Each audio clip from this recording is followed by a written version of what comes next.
안녕하세요. 전 최근에 남편과 바람난 상간녀를 쥐잡듯이 잡고 돌아온 40대 여자 구독자입니다. 제 남편은 절대 그럴 리가 없을 거다. 그렇게 굳게 믿고 살았던 바보 같은 여자. 그러다가 뒤통수를 제대로 맞을 뻔했던 여자 중에 한 명이죠. 저도. 솔직히 아직도 그렇게 사랑했던 남편에게 이런 배신을 당했다는 것이 너무나도 치욕스럽고 정신을 차리고 못 차리고를 떠나서 너무 마음이 아프고 힘들어 어찌할 바를 모를 것 같은 상황이에요. 제가 아무리 똑똑하고 열심히 살았다고 하더라도 사람은 사람인가 봐요. 이런 말도 안 되는 일에 한순간에 그동안 차곡차곡 공들여 쌓아왔던 제 인생이 와르르 무너지는 것 같은 그런 심정이니까요. 그래도 제가 용기를 내어 여기 사연을 보내보고 저 이 싸움 끝까지 가볼 생각이거든요.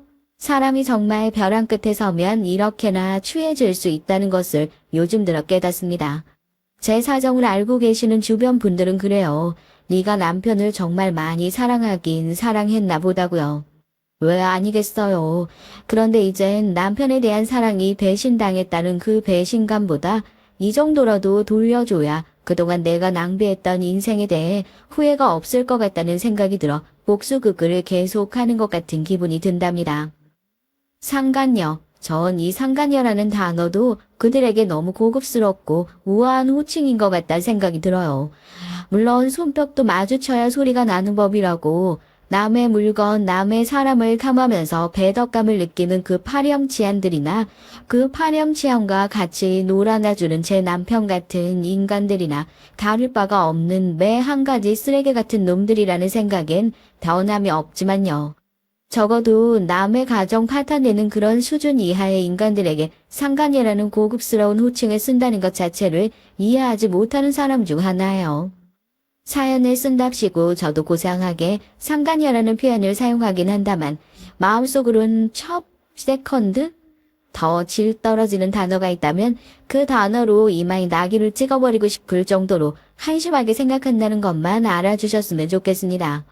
다른 건 몰라도요. 제 남편은 절대 그럴 줄 몰랐거든요. 아니, 제 남편은 절대 저한테 그렇게 하면 안 됐습니다. 남편과 전 초등학교 동창이에요. 초등학교를 다닐 때까지만 하더라도 우리 학교에 저런 애가 있었어 할 정도로 서로에 관심이 없는 사이였던 건 분명했죠. 학창 시절에만 하더라도 저희 집은 굉장히 잘 살았거든요. 비슷한 무리의 친구들끼리 어울려서 노는 것이 당연했고 그 무리에 남편은 속해 있지 않았어요. 저런 류의 사람이랑 난 평생 친해질 일이 없겠구나 생각하던 사람 중 하나였죠. 어느 나라에선 중산층을 구분짓는 기준이 그렇대요. 자녀의 교육에 얼마나 신경을 쓰면서 살고 있는가, 번 것을 얼마나 베푸는가 하는 것들이요.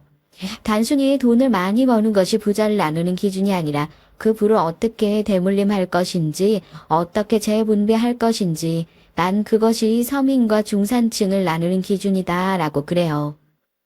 그렇게 따지면 저희 집도 확실히 중산층에 속해 있었던 게 맞는 것 같고요. 얼마나 베풀고 사시는지 그건 제가 정확히 액수를 따지고 들진 못하겠지만 하나 분명한 건 자녀 교육에는 기를 쓰고 가지고 있는 것들을 아끼지 않는 분들이셨으니까요. 다들 기업체를 운영하시고 계시는 저희 부모님이 하나밖에 없는 딸에게 그걸 물어주기 위한 준비를 하실 거라 생각했지만 부모님은 아주 어렸을 때부터 저에게 법조인이 될 것을 강조하셨습니다. 뭐 딸의 안정적인 미래나 이루고 싶은 꿈을 생각해서가 아니라 가정과 본인들의 안위를 생각해서라는 것이 조금 다르긴 했지만 말이죠. 기업가 집안에 법조인 한 명은 있어야지. 이 아버지가 돈을 많이 번다고 하더라도 결국 권력 아래서 장사 없는 법이야. 너도 그걸 알아야 된다. 절대 돈 쫓지 말고 명예만 쫓아. 돈이야 있다가도 없고 없다가도 있는 게 돈이니까. 알겠니? 잘하는 것도 자신 있는 것도 그나마 흥미가 있는 것도 공부밖에 없었으니까 아버지의 그런 압박을 나름대로 버티고 있을 수 있지 않았나 싶어요. 하지만 그것도 잠시였죠. 돈을 있다가도 없는 거라고 하는 아버지의 얘기는 정확히 들어맞았습니다. 항상 호주머니가 비는 날이 없었고 집에 돈이 없어지는 날을 단 한 번도 생각해 본 적이 없었는데 하루아침에 저희 집이 이렇게 쫄딱 망해버릴 줄 누가 알았겠어요. 항상 자식이 우선순위에 있는 부모님이 아니었기에 갑작스럽게 집이 망해서 제가 받아야 하는 충격, 당혹스러운 감정, 이런 복잡한 감정들을 헤아려주는 사람은 제 곁에 아무도 없었습니다. 혼자서 감당하고 인내해야 할 오롯이 제 것인 불쾌한 감정들 뿐이었죠. 집이 망했다는 사실보다 그렇게 주변에 내 마음을 알아주는 사람이 단 한 명도 없다는 사실이 그 당시에 절 더 슬프고 괴롭게 했어요. 주변에 사람이 없다는 것이 그렇게 외로운 일이라는 걸 몰랐습니다. 어쩌면 당연했죠. 집이 넉넉할 땐 무슨 핑계를 대서라도 제 곁에 있으려 했던 사람들이 저희 집이 쫄딱 망했다는 소문이 돌자마자 언제 그랬냐는 듯이 썰물처럼 쓸려 나가버렸으니까요. 그렇게 외딴 섬 같은 사람이 되고 나서야 알았습니다. 그나마 내 주변에 있었던 사람들이 진정으로 나를 위하고 생각해서 곁에 있었던 사람들이 아니라는 것을요. 사람이 언제 가장 힘든 줄 아세요? 제가 생각을 했을 땐 그겁니다. 애초에 없었던 사람이 거기서 더 없다고 하더라도 그 사람이 없는 것 때문에 힘들까요? 아니요. 한 번이라도 있어 봤던 사람이 없어졌을 때 결국 사람은 그 상실감 때문에 고통받는 것이라 생각해요. 사랑을 받아봤던 사람들이 사랑을 받지 못하게 됐을 때, 돈 걱정이 없었던 사람들이 돈 걱정을 하게 됐을 때, 그 모든 것을 다 가졌다고 생각했던 사람들이 모든 것을 다 잃었다고 생각했을 때, 무엇이든 한 번이라도 그 맛을 보게 되면 절대 잊지 못하게 되는 것이 사람의 습성이겠죠. 어쩌면 좋아. 우리 어쩌면 좋니? 네 아버지가. 저는 아직도 세상에서 가장 비겁한 사람이 저희 아버지라고 생각합니다. 매일같이 기업인은 어깨로 움츠리고 다니면 안 된다. 절대 손에 쥔 것이 없어도 없는 척을 하면 안 된다. 뭐라도 있는 사람처럼 어깨로 활짝 펴고 다녀야 한다. 말은 좋죠. 그건 한 번도 없어 본 적이 없었으니까 할 수 있었던 입 빨린 소리였던 겁니다. 제가 나름대로 저희 방황과 싸우고 있을 때 아버지는 대체 무엇과 싸우고 계셨던 걸까요? 학교에서 공부를 하고 있던 중에 선생님을 통해 다급한 어머니의 연락을 받게 됐어요. 아버지가 스스로 목숨을 끊었다는 소식이었습니다. 비겁하기 짝이 없는 사람이었죠. 한순간에 바닥으로 추락해버린 본인의 명예와 부를 감당할 수 없었던 모양이에요. 아버지는 무슨 일이 있더라도 끝까지 살아남아서 견뎌내셨어야 했습니다. 감당하셨어야 했어요. 말이 좋아 기업인이지 아버지와 결혼을 하고 회사 살림이라곤 아버지에게 맡겨놓고 아무것도 몰랐던 무지했던 어머니와 이제 막 학창시절을 시작하고 있던 어린 딸에게 그 모든 것을 떠맡겨놓고 무책임하게 그런 식으로 떠나버리시면 안 되는 거였습니다. 아버지의 장례식장은 그야말로 아수라장이 따로 없었어요. 아버지가 돌아가신 이후 회사에게서 받아야 할 돈이 있는 채권자들로부터 시작해서 아버지의 빚을 떠안게 될지도 모르는 사촌들까지 고인이 가는 길을 진심으로 슬퍼하고 걱정하는 사람이라곤 단 한 사람도 없는 것 같은 곳이었습니다. 고성이 오가고 돈 얘기로 장례식을 치른 내내 시끄러웠죠. 몇 개월 동안 상속 포기 절차를 밟으면서 친척들과의 사이도 전부 멀어졌어요. 학업을 제대로 이어나가기도 어려운 상황이었죠. 아버지의 영정을 볼 때마다 이가 갈리더라고요. 이 모든 상황을 죽음이라는 아주 간단한 방법으로 가볍게 피해버리고 끝까지 본인은 고고하게 사진 속에 들어앉아 있는 그 모습이 얼마나 분하던지요. 가족들이 지금 얼마나 가혹한 꼴을 당하고 있는지 알긴 아시냐고 할 수만 있다면 돌아가신 아버지를 붙잡고 소리라도 빽 질러버리고 싶은 심정이었습니다. 돌아가신 분은 말이 없고 고통은 오로지 산 사람들의 몫이었죠. 그 당시에 눈을 뜨면 죽고 싶다는 생각이 아니라요. 내일은 또 어떤 힘든 일이 또 나에게 다가올지 모르니까 그만 살아도 되지 않을까 하는 그런 마음이 들더라고요. 그 어린 나이에 말입니다. 사연을 쓰고 있지만 그때의 심정을 다시 되새김질을 하는 것조차 너무 고통스러운 지경이에요. 제가 그 당시에 어떻게 꾸역꾸역 버텼는지 떠올려보니 순전히 어머니 때문이었던 것 같습니다. 어떻게든지 상황을 수습하시려고 열심히 뛰어다니는 어머니를 보면서 나까지 아버지처럼 비겁한 선택을 하지는 말자 그렇게 다짐을 했었으니까요. 아버지의 장례를 치르고 학교를 다시 나가기 시작했어요. 아무도 저에게 말을 걸지 않으면서 모든 사람이 저에게 말을 걸고 있는 기분이었으니까요. 무슨 말이냐고요? 문을 열고 들어서는 순간부터 착 하고 가라앉은 분위기. 모두가 저를 보고 수군거리는 것이 느껴졌으니까요. 우역우역 버텼습니다. 이제 나한테 주어진 것은 아무것도 없다. 당장 학원비를 낼 돈도 없어 공부는 혼자서 해야 했습니다. 그래도 단 하나 대신하지 않던 것은 그동안 해왔던 노력뿐이더군요. 나 이 문제 좀 알려주면 안 될까? 네가 우리 반에서 수학 제일 잘하잖아. 그렇게 앞만 보고 달리는 경주마처럼 살아왔는데 그때 저에게 손을 내밀어 준 것이 바로 남편이었습니다. 익숙한 얼굴이었지만 학교에서는 말 한마디 섞어본 적이 없어 쭈뼛거리고 있으니까 먼저 얘기를 하더라고요. 초등학교도 저랑 같이 나온 사이라고요. 그제서야 왜 이렇게 얼굴이 낯이 익었는지 이해가 됐죠. 남편은 본인도 홀어머니랑 같이 살고 있어서 네가 얼마나 힘든지 이해가 된다며 어줍지 않게 위로를 하려고 들더라고요. 누가 그러더라고. 살면서 고난을 마주하면 내가 잘 살고 있는 증거라고 하던데? 난 힘들 때마다 그 생각하면서 버티거든. 아, 내가 지금 잘 살고 있나 보다 하고. 야, 네가 뭘 한다고 이렇게 훈계질이야? 선생질 하고 싶으면 다른 데 가서 해. 얼마나 싸가지가 없었던지. 그땐 아무것도 모르는 사람이 제 인생에 대해서 감히 아는 척을 하려고 든다는 것 자체가 너무 안 이꾸었거든요. 제가 그렇게 험하게 얘기를 했는데도 남편은 뭐 당황하거나 싫은 기색 하나 안 내고 그래요. 자기한테 그렇게 성질 내는 것처럼 날들이 수군거릴 때 뭐라도 좀 하지 그랬냐고요. 그렇게 성질 낼 수 있는 사람이 왜 성질 죽이고 사냐고 나름대로 날 세우고 얘기한 거였는데 그렇게 말을 하니까 참 머쓱한 거 있죠. 제가 아무리 싫은 소리를 하면서 사람을 밀어내도 언제 그랬냐는 듯이 저를 졸졸 쫓아다니면서 아는 척을 하니까 그게 참 신기하더라고요. 물어봤어요. 이제 나한테 더 뜯어먹을 것도 없는데 대체 왜 그러는 거냐고요. 그냥 좋아서 그런데요. 그 말에 머리가 띵 하더라고요.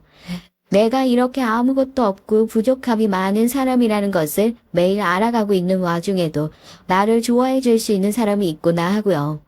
남편이 저랑 같이 다니면서 애들한테 따돌림을 당하지 않을까 걱정되어 더 밀어낸 것도 있었는데 참 순박하고 그래요. 왕따도 둘이 당하면 그때부턴 그건 왕따가 아니라나요? 왕따도 혼자 당해야 왕따인 거라고 자기랑 친구하자고요.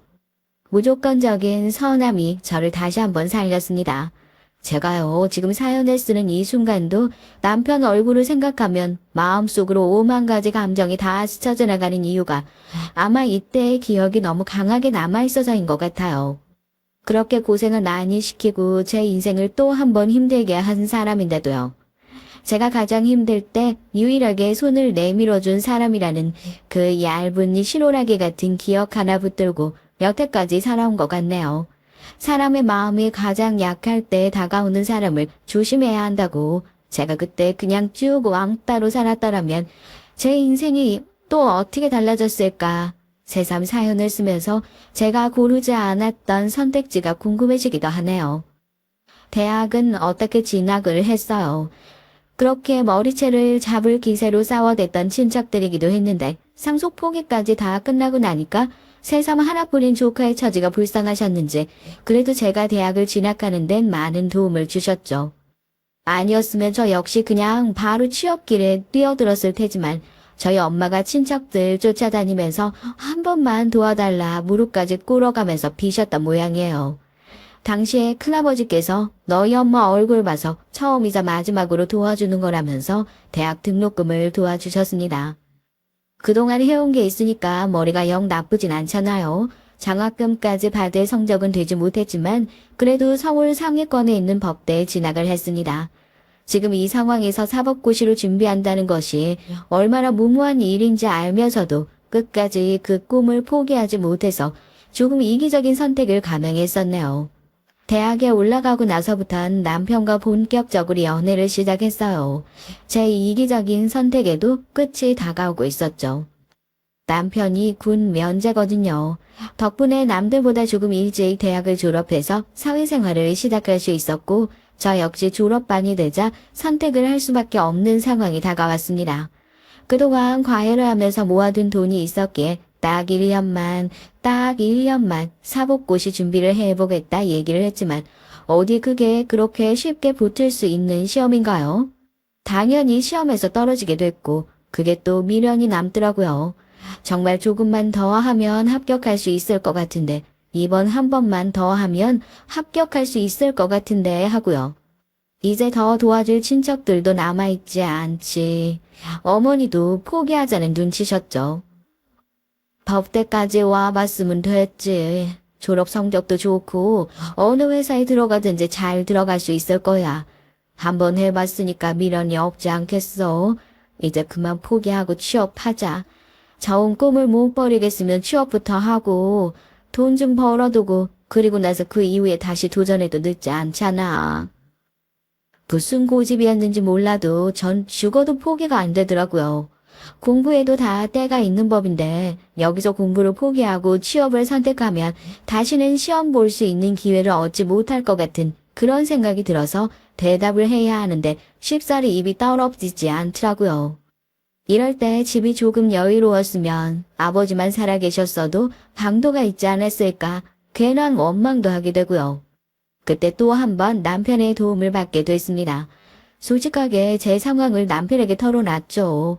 돌아오는 대답은 결혼을 하자는 얘기였습니다. 이게 무슨 뜬금없는 얘기인가 했죠. 아직 아무것도 이룬 것도 없고 가진 것도 없는데 제가 결혼이라니요. 네 뒷바라지 내가 해줄게. 네가 열심히 하는 건 내가 옆에서 제일 많이 봤잖아. 네가 조금만 더 하면 될 것 같다고 했으면 난 정말 그렇게 될 수 있을 거라고 믿어. 그러니까 나 한번 믿어보려고. 결혼하자. 나도 가진 거 하나 없긴 한데 같이 하면 뭔들 안 되겠어? 그때 남편은 저희 집의 은인과도 같은 사람이었죠. 물론 시댁 역시 저희 집을 수렁에서 끌어올려줄 만큼 여유가 있었던 형편도 아니었고 시어머니 역시 처음엔 결혼에 대해 반대도 있으셨지만 남편은 정말 저 하나만 믿고 결혼을 밀어붙였습니다. 미래도 보장되어 있지 않은 저를 믿어주었던 그거 하나만으로도 전 결혼을 하면서 이 사람에게 평생 의리를 지켜야겠다는 신념 같은 게 생겼어요. 그렇게 남편과 결혼을 했어요. 결혼식장에서 제 손을 꽉 붙들어주던 남편을 보며 울컥하고 올라오는 눈물을 삼켰습니다. 넉넉하지 않은 신혼살림에 신혼여행까지 반납하고 시험부처럼 공부했죠. 밖에 나가서 고생하는 남편의 돈으로 공부를 한다는 것이 미안해서 하루라도 빨리 성공해서 이 사람을 호강시켜 주어야겠다는 생각 하나로 살았습니다.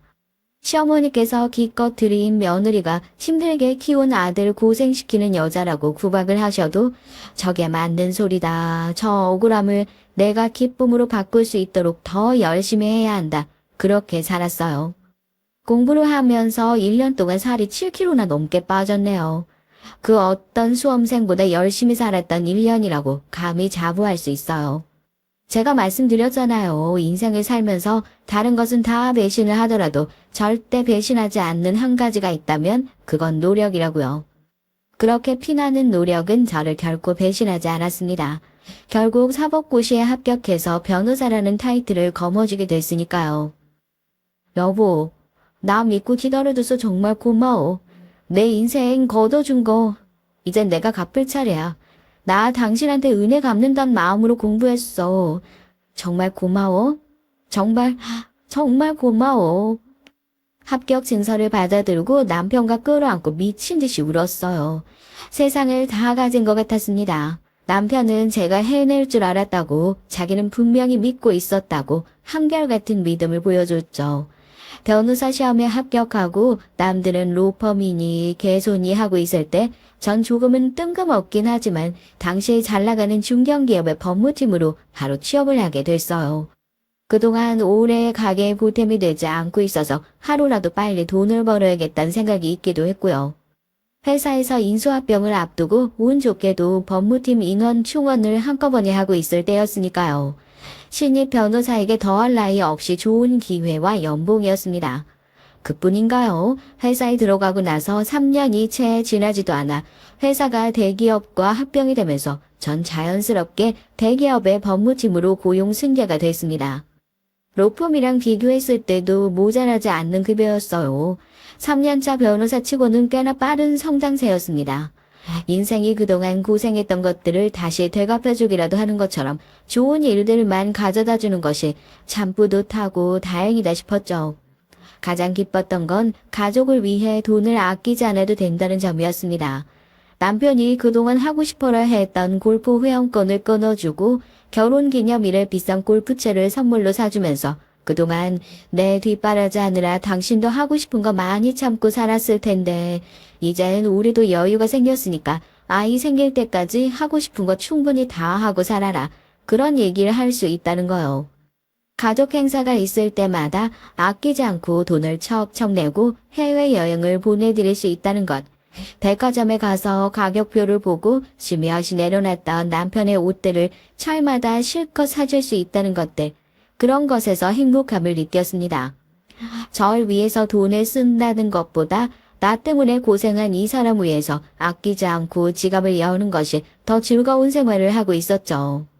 그런데 제가 너무 남편에게 경제적인 여유를 줬던 탓일까요? 엉뚱한 데서 문제가 터지고 말았습니다. 기억하실지 모르겠는데 한참 주식 투자가 유행이었을 때가 있었어요. 재테크에는 영 관심이 없는 전 역시도 회사 사람들이 이게 요즘 상한가다, 여기 투자하면 무조건 오른다 이런 얘기들이 들려오던 때였죠. 아버지의 사업 실패를 경험하고 난 이후에 전 주식이나 부동산처럼 리스크가 큰 투자인 방어적인 자세였고 덕분에 그런 쪽으로는 살면서 문제를 일으킨 적이 단 한 번도 없었죠. 문제는 저의 남편이었습니다. 당신이 벌어오면서 나도 여윳돈이 생겨가지고 투자를 한다는 거 당신 내 친구 창규 알지? 창규 걔가 무슨 주식 투자 회사에서 일하잖아. 그놈이 분명히 그렇거든. 넣기만 하면 무조건 3배 오를 수 있는 거라고. 그 말만 믿고 투자했다간 여윳돈을 전부 날려가지고. 뭔가 이상하다 싶긴 했었어요. 집에 들어오면 책을 읽거나 TV를 틀어놓고 골프 채널만 보던 사람이 언제부턴가 자기 서재에 틀어박혀서 새벽까지 일을 한답시고 컴퓨터만 한참 들여다보고 있는 거예요. 남편을 믿었으니까 그런 쪽으로 사고는 칠 거란 생각을 전혀 하지 않았으니까 너무 믿었던 제 탓도 있었겠죠. 처음엔 사람이 살다 보면 실수도 할 수 있는 거고 남편 역시 친한 친구에게 속아 그랬던 거니까 남편이 하루라도 빨리 일상으로 복귀하길 바라는 마음에 제가 모아둔 돈에서 2천만 원이라는 거금을 빼서 그 돈을 다 메꿔줬습니다. 그런데 몇 달 후에 집에서 날아온 대출금 미납 독촉장을 보고 전 그대로 뒷목 잡고 쓰러질 뻔했어요. 분명히 돈을 갚아주었음에도 불구하고 이 독촉장은 대체 뭐란 말입니까? 당신 나한테 거짓말했던 거야? 이 독촉장은 다 뭐냐고. 그럼 그때 나한테 얘기했던 거 말고 투자했던 돈이 또 있었던 거야? 설마 대출까지 받았던 거야? 나중에 이사 갈 때 쓰려고 했던 돈이라 원금만 회수하자 싶어서 대출 받았는데 장규 이 자식은 지금 연락도 안 돼. 얘기 들어보니까 나 말고도 다른 놈들도 똑같이 당한 것 같더라고. 미안해 여보. 내가 퇴직금이라도 빼서 어떻게든 해결해 보려고 알아보는 중이야. 기가 막히더라고요. 남편은 그때 날려먹은 원금을 회수한답시고 이번엔 신용대출까지 손을 냈던 모양입니다. 그래놓고 한다는 소리가 퇴직금을 빼서 해결을 해보려고 했다니 이게 무슨 말도 안 되는 소리예요. 당신이 지금 제정신이냐고. 내가 그때 해결을 해줬으면 멈췄어야 맞는 게 아니냐. 미친 듯이 소리를 지르고 싸웠습니다. 이미 한참을 밀려있는 대출금을 보고 나도 지금 당장 이렇게 큰 돈을 굴릴 수 있는 여유가 없다. 어쩔 수 없이 혹시나 하는 마음으로 시댁에 도움을 청해봤죠. 시어머니의 반응은 더 어이가 없었어요. 예, 남자가 살다 보면 그런 사고도 칠 수 있는 거지. 넌 그거 가지고 왜 키 죽게 지금 이럴 데가 없어서 네 시어머니를 찾아온 거냐? 하여튼 나는 빌려줄 돈 하나 없다. 너 변호 사람이여. 돈도 꽤나 벌 거면서 그거 하나 갚아줄 돈도 없어. 그동안 우리 아들이 너 뒷바라지 해준 게 얼만데, 이 정도는 알아서 해결해 주는 게 맞지 않니? 며느리가 변호사라고 명함 내밀면서 자랑하고 다닐 땐 내 새끼였지만 막상 이런 상황이 되니까 안으로 굽는 파열에 저는 쏙 빠져 있더라고요. 그동안 남편이 제 뒷바라지 해준 돈만 해도 이거의 2배는 될 거라고 하면서 오히려 보따리 내놓아라 하는 태도였어요. 그래서 그 돈 어떻게 했냐고요? 당장 갚지 않는다면 남편이 신용불량자가 될지도 모른다는 상황에서 제가 어찌할 수 있었겠습니까? 다행히 회사에서 돈을 빌릴 수 있는 상황이 되어 제 이름으로 회사에서 돈을 빌려 남편의 빚을 메꿔줬어요. 각 썼어. 어떻게 보면 내 이름으로 당신 빚 가져온 거야. 아무리 부부라고 해도 난 이제 당신이 또 이러지 않을 거라고 믿을 수가 없어. 매달 나가는 원리금 당신이 갚겠다고 쓰고 다시는 그런데 허튼 돈 쓰지 않겠다고 각서라도 쓰지 않으면 나 절대 당신 못 도와줘. 지금 생각해봐도 제일 잘한 게 그거 같아요. 전에 갚아준 돈은 그렇다 쳐도 이번엔 저 역시 돈을 빌려서 남편의 빚을 갚아준 것이나 다름이 없고 이렇게라도 하지 않으면 남편이 같은 실수를 반복할 것 같았으니까요. 시어머니는 본인 아들이 그런 각서를 썼다는 사실을 알고 어떻게 남편한테 돈을 빌려주면서 그런 생색을 낼 수 있냐며 개거품을 무셨지만 이렇게 하지 않으면 저도 남편을 도와줄 수 없다. 이혼밖에 답이 없다. 단호한 태도에 결국 남편도 다시 그러지 않겠다 약속을 하고 각서를 쓰게 됐습니다. 아직 아이도 없고 저도 이제야 막 벌이가 커진 상황이고 오히려 저를 돌아보게 되더라고요. 내가 남편한테 너무 많은 것들을 해주었나? 그래서 이 사람의 씀씀이가 이렇게 커진 건가? 다른 건 몰라도 돈에 대해서는 욕심이 없었던 사람인데 더 큰 돈을 벌기 위해서 투자를 했다는 것 자체가 제가 알고 있던 남편이 아닌 것 같다는 생각이 들더라고요. 그게 너무 충격적이기도 했고요. 골프를 치러 다니면서 헛바람이 든 건지 아니면 하도 주식이니 부동산이니 사람들 사이에서 유행이다 보니까 정말 남편이 말한 대로 그런 말도 안 되는 얘기에 휩쓸려서 이런 잘못된 선택을 하게 된 건지 솔직히 남편을 오래 알고 지내던 저로선 잘 이해가 되지 않았어요. 그러나 얼마 후에 전 남편의 그 이해가 되지 않았던 행동들이 대체 뭐 때문이었는지 알게 됐습니다. 제가 돈 문제라는 큰 폭탄을 떠안으면서 정작 제 발밑에 깔려있는 지뢰를 보지 못했더라고요. 제 앞에 더 큰 산이 남아있을 거라고 전혀 알지 못했어요. 부장님이랑 요즘 커플하잖아. 우리 그때 회식 때 하필이면 음주운전에 걸리셨다네. 2달만 좀 고생하지 뭐. 그래도 승진 심사도 얼마 안 남았고 잘 보여서 나쁠 거 없으니까. 직장 상사가 음주운전으로 면허 정지가 되어 출퇴근 운전이 어렵다고 본인이 운전을 대신해 해준다는 얘기였습니다. 남초 회사다 보니까 그런 일이 비일비재하니 저 역시도 그 얘기를 듣고 조금씩 빨라지고 늦어진 남편의 출퇴근 시간을 그렇게 크게 신경 쓰지 않았고요. 그런데 주말 가족 모임을 하기 위해 우연히 남편 차 조수석에 탔는데 바닥에서 반짝이는 뭔가가 보이더라고요. 머리끈이었습니다. 남편은 영업직도 아니고 출퇴근이 아니면 거의 차를 사용하지 않는 사람이에요. 조수석에서 나온 여자의 머리끈. 어디서 그러더라고요. 남편이 바람 피우는 건 와이프가 무조건 알게 된다고요. 모든 감각으로요. 제대로 된 증거를 확보 못한 사람들만 있을 뿐이라고. 왜 전 머리끈을 보자마자 그 생각이 났을까요? 심장이 미친 듯이 뛰었지만 남편한테 별다른 티를 내지 않고 머리끈을 주머니에 넣었습니다. 아무렇지도 않게 저를 보면서 웃는 남편의 멱살을 잡아 당장이라도 조수석에 누구를 태운 거냐고 너 지금 바람을 피우고 있는 거냐 묻고 싶었지만 제대로 된 증거가 나오기 전까지 이성적으로 행동하자 속으로 수백 번을 되뇌었어요. 옆에서 코를 골고 있는 남편을 보면서 몇 번이나 자리를 박차고 일어났는지 모릅니다. 내가 대체 뭘 잘못했길래 대체 뭐가 모자랐기에? 회사 사람한테 선물로 받은 건데 그냥 차에 놓으면 좋겠다 싶어서 얼마 전에 우리 결혼 기념일이었기도 하잖아. 당신은 일하느라 결혼 반지도 잘 안 깨고 다니고 나도 좀 서운해서 그래. 남편의 차에 저와 남편이 함께 찍은 결혼사진을 붙여두었어요. 남편은 갑자기 무슨 결혼사진을 붙이냐고 눈에 띄게 당황하더라고요. 그 모습에 확신을 했지만 말도 안 되는 거짓말을 하면서 사진을 꼭 붙여줬습니다. 상대방이 유부남인 줄 알고 바람을 피우는 첩들이요. 가장 싫어하는 순간이 뭔 줄 아세요? 그 유부남이 행복한 결혼 생활을 하고 있다는 것을 알게 될 때라고 하더라고요. 자기들이 천년의 사랑을 하고 있을 거라고 생각하지만 사실 이 사람은 가정에 굉장히 충실한 사람이라는 것을 알게 되었을 때 엄청난 상실감을 느낀다고요. 상간녀를 직접 만나진 않았지만 이 차에 매일같이 타고 있을 상간녀에게 그걸 보여주고 싶었어요. 네가 만나는 그 남자 너밖에 없는 것처럼 굴고 있겠지만 퇴근하고 돌아갈 가정이 있는 남자라는 것을요. 아니나 다를까 결혼 사진을 붙여준 지 얼마 지나잖아. 이번은 머리끈을 주웠었던 남편 조수석의 차 아래서 여자의 립스틱을 하나 찾게 됐어요.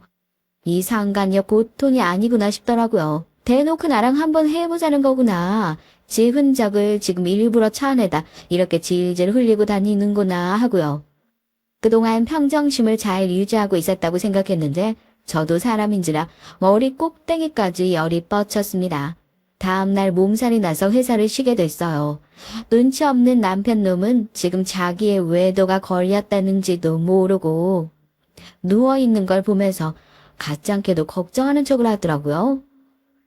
요즘 나 때문에 무리해서 그런 거? 내가 올 때 죽이라도 사올까? 좀 쉬어. 당장 그 역겨운 얼굴 치우고 꺼지라고 욕이라도 한 바가지 하고 싶지만 그렇게 남편을 보내놓고 겨우 잠에 들었어요. 몇 시간 후에 동네에 살던 직장 동료에게 연락이 오더라고요. 꽤나 조심스러운 목소리로 저에게 말을 꺼냈습니다. 변호사님 아프신데 죄송해요. 아무래도 말씀을 드려야 할 것 같아서. 여기 지금 땡땡 죽집인데요. 아닐 것 같긴 한데 변호사님 이름을 들은 것 같아서요. 정말 오해하지 말고 들으세요. 남편분 같아 보이는데 지금 다른 여자분이랑 계시거든요. 오늘 아파서 출근 못하신 거 알고 있었는데 죽사러 오신 것도 그렇고 아까 제가 이름을 들었는데 변호사님 이름 같아서. 직장 동료에겐 남편이 지금 집에 있으니 걱정하지 않아도 된다. 아무래도 오해한 것 같다 하고 침대에서 벌떡 일어났습니다. 무슨 정신으로 죽집까지 갔는지 모르겠어요. 포장을 기다리면서 다정하게 머리를 넘겨주고 있는 두 사람을 보고 진심으로 헛웃음이 나왔습니다. 제가 문을 박차고 가게로 들어가자마자 남편은 소스라치게 놀라며 자리에서 일어나고 상간녀는 저를 위아래로 훑어보더군요. 놀란 기색도 없는 게 뻔뻔하기 짝이 없었습니다. 마누라 죽사러 상간녀랑 같이 오는 미친놈들 다 있니? 가지가지 해라. 네가 제정신이야? 내가 지금 누구 전화 받고 여기 왔는지 알아? 여보, 왜요? 정말 내가 다 얘기할게. 당신 몸도 안 좋은데 일단 집으로 가자.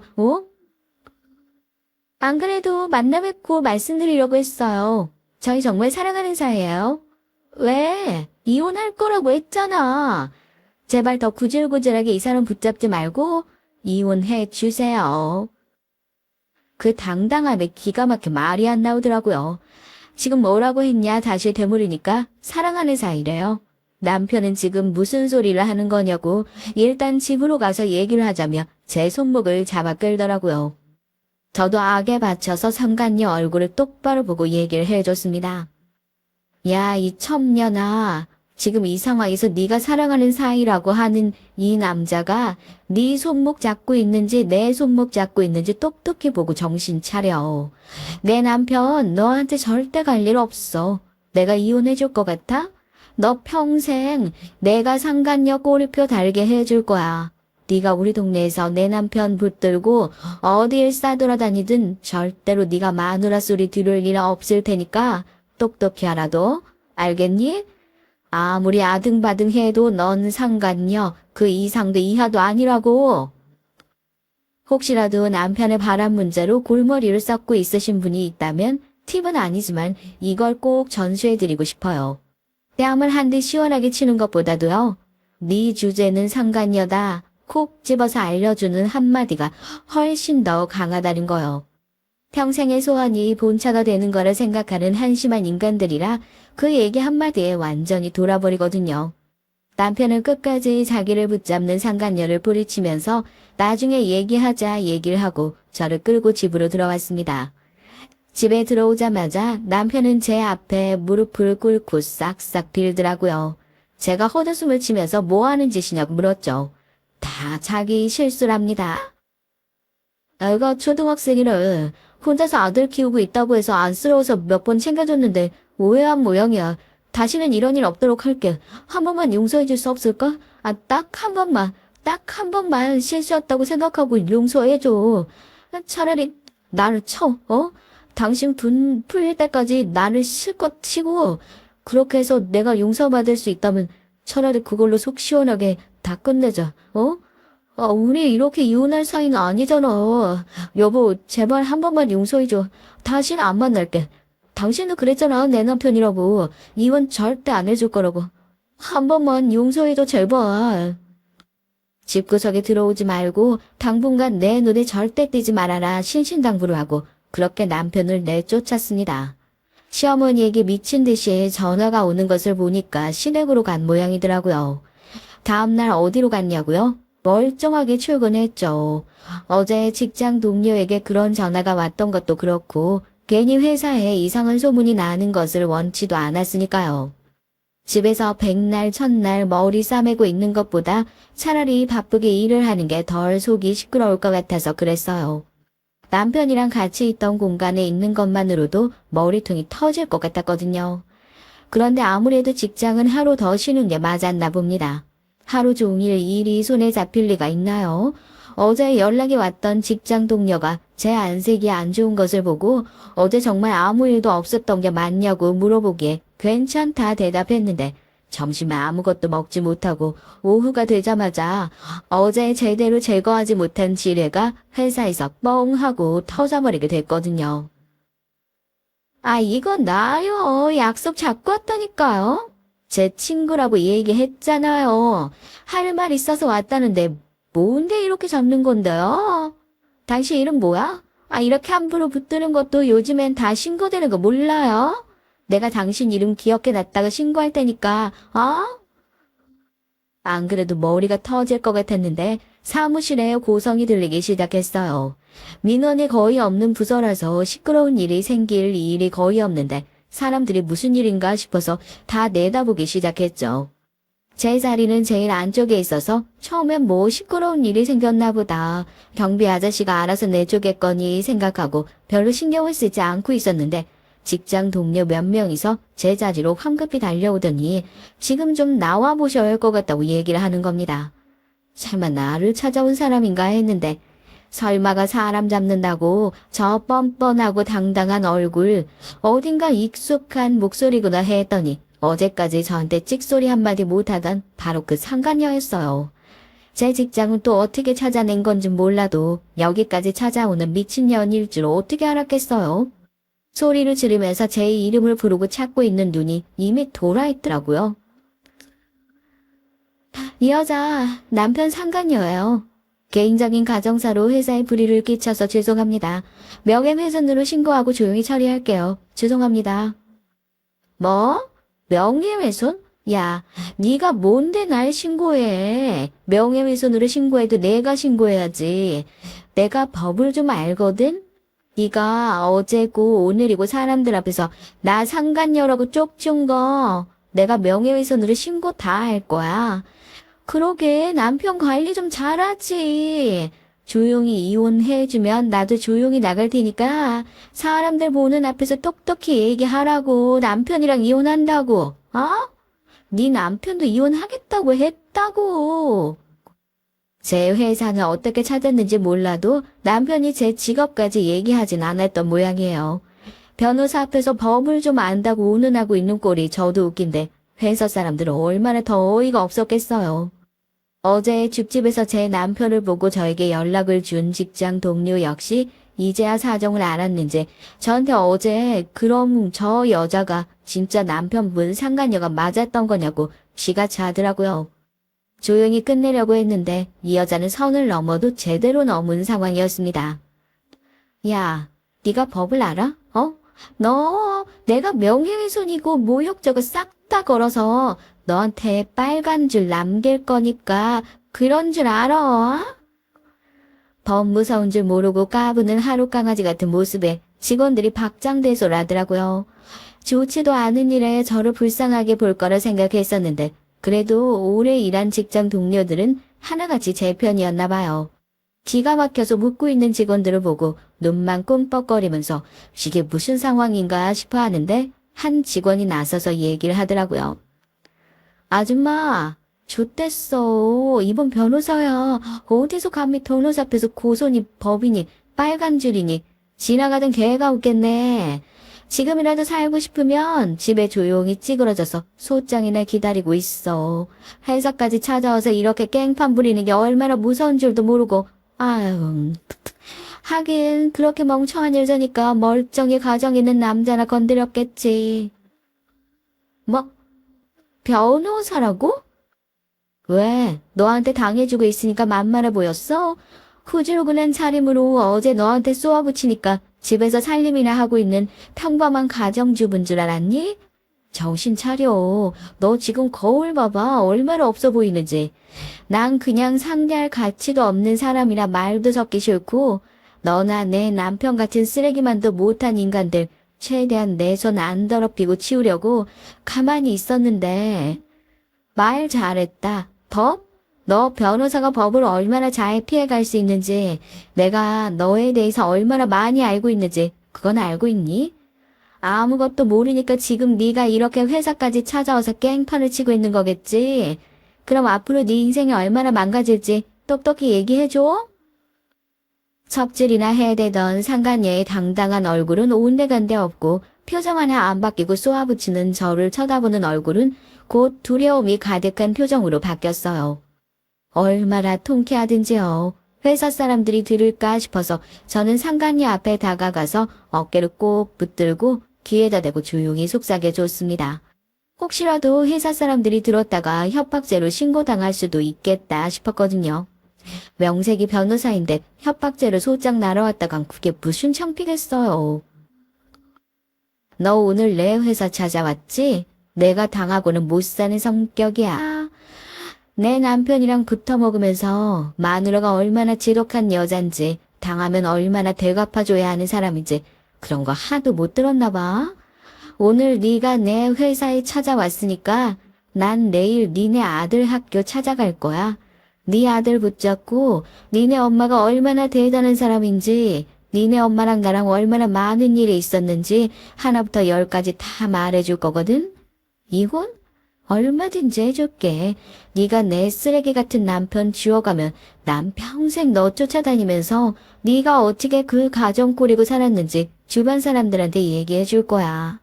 내가 돌려받을 위자료가 꽤 많을 것 같거든. 그 인간 나한테 빌려간 돈도 꽤 많고 명예훼손? 얼마든지 걸어봐. 난 그때마다 벌금 꼬박꼬박 내면서 네가 한 짓, 네 아들, 네 가족, 네 주변 사람들, 네가 앞으로 만날 사람들 한 명씩 다 만나서 하나도 빠짐없이 얘기해 줄 거니까. 협박 같니? 아니, 협박 아니야. 네가 똑바로 살았으면 이 말이 협박으로 들릴 리 없지.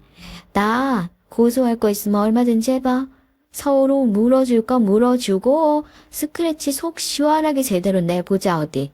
나중에 누가 스크래치 제대로 나서 너덜너덜해지는지 너도 궁금하지. 난 질싸움은 절대 안 걸거든.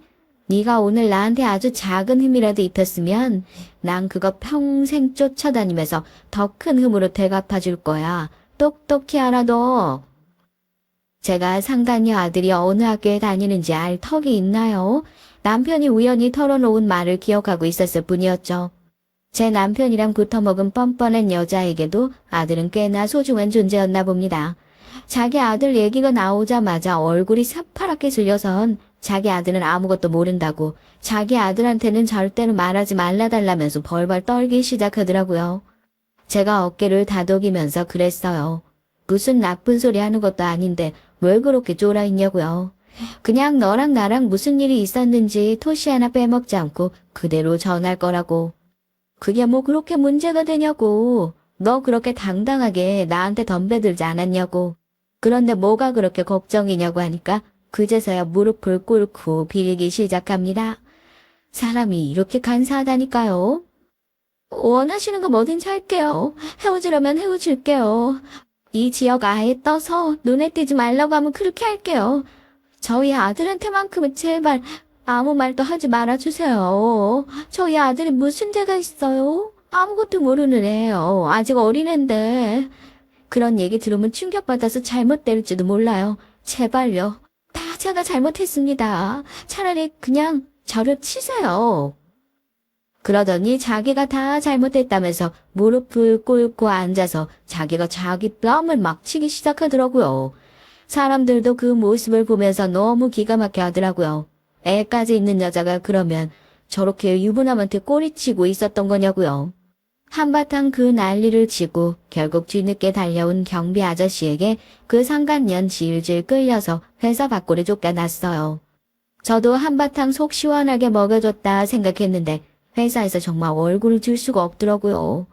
그래도 나름대로 정직하고 당당하게 회사 생활 잘 해왔다고 생각했는데 사람들한테 이런 꼴을 보이게 될 줄 누가 알았겠어요.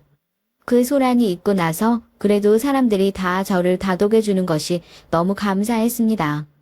너무 잘하셨다고 저런 것들은 다시 회사에 발도 못 붙이게 아주 싹을 뽑아놔야 한다면서 자기 일처럼 다 같이 화를 내주시는데 집에 있는 어떤 쓰레기보다 훨씬 낫다 싶어요. 독하고 모질게 저도 쏘아붙이긴 했지만 얼마나 놀라고 당황했겠어요. 설마 했죠. 상간녀가 회사까지 찾아간 줄은 몰랐으니까요. 손을 덜덜 떨고 있으니까 사람들이 손을 잡아주면서 그래도 이렇게 용기 냈으니까 앞으로 좋은 일만 있을 거라고 뭐 필요한 거 있으면 얼마든지 도와주겠다고 얘기해서 그나마 참 든든하고 감사했습니다. 그래서 남편과 이혼할 거냐고요? 솔직히 말씀드리면 많이 고민했어요. 아시잖아요. 제가 힘들 때 함께 해주었던 사람이라는 것을요. 그런데 이미 너무 많은 기회를 줬음에도 불구하고 남편은 저를 끝도 없이 실망시켰죠. 부부관계는 아주 튼튼한 그릇과도 같다고 생각해요. 어떤 충격에도 쉽사리 깨지지 않는 반면 한번 깨지고 나면 다시 붙일 수 없는 게 말입니다. 이렇게 신뢰가 다 깨져버린 마당에 이걸 억지로 붙여서 산다고 한들 무슨 의미가 있을까요? 제가 설령 이 쓰레기를 끌어안고 산다고 한다면 전 매일 아침 저녁으로 남편이 출근하고 퇴근할 때 회사에서 일을 하고 있을 때 또 어떤 여자와 바람이 필지 모른다는 불안감에 사로잡혀서 제 남은 인생을 지옥 속에서 살아가야 하는 것을요. 어쩌면 이게 저에게 새 인생을 살아갈 수 있는 마지막 기회라고 생각합니다. 그 복을 제 발로 걷어찰 만큼 멍청이도 아니고요. 지금 현재 상간녀 소송을 먼저 진행 중이에요. 이 소송이 끝나고 나면 남편과의 이혼 소송도 차근차근 진행할 예정입니다.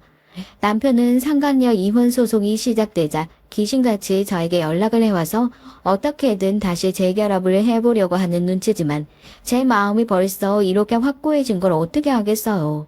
시끄럽고 그때 주식 투자로 날려먹은 돈 이제 생각하니까 그걸 정말 주식 투자로 날려먹었는지 아니면 상간이한테 뭐라도 해다 바치느라 무리하게 대출을 받았는지 알 턱이 없지만요. 굳이 거기까지 더 캐묻지는 않기로 했어요. 어차피 전 빌려준 돈만 돌려받으면 그만인 것을요. 여튼 차용증을 잘 작성해둔 덕분에 남편의 빚을 무리하게 떠맡게 되는 일을 피할 수 있을 것 같아 참 다행입니다.